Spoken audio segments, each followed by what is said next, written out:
जाने के बाद से कांग्रेस के रुकने पार्लियामेंट सुनील जाखड़ को लगातार कांग्रेस मनाने की कोशिश में जुटी हुई है। अब कांग्रेस के नायब सदर राहुल गांधी ने सुनील जाखड़ से मुलाकात की है। जराये के मुताबिक जाखड़ को पंजाब कांग्रेस में अहम जिम्मेदारी देने का मंसूबा है।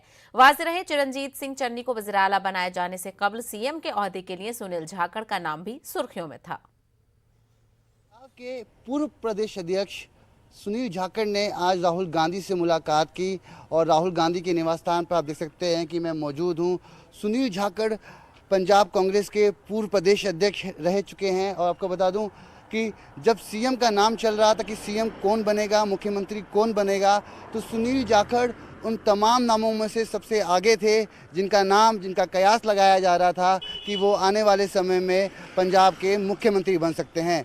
आपको बता दूं कि कल देर रात राहुल गांधी के निवास स्थान पर मैराथन बैठक चली है। इस बैठक में राहुल गांधी मौजूद थे, पंजाब के मुख्यमंत्री चिरंजीत सिंह चन्नी मौजूद थे और वहीं बात करें तो पंजाब कांग्रेस प्रभारी हरीश रावत और जनरल सेक्रेटरी वेणुगोपाल भी रात को बैठक में मौजूद थे। तमाम चिंतन मंथन के बाद आने वाले कैबिनेट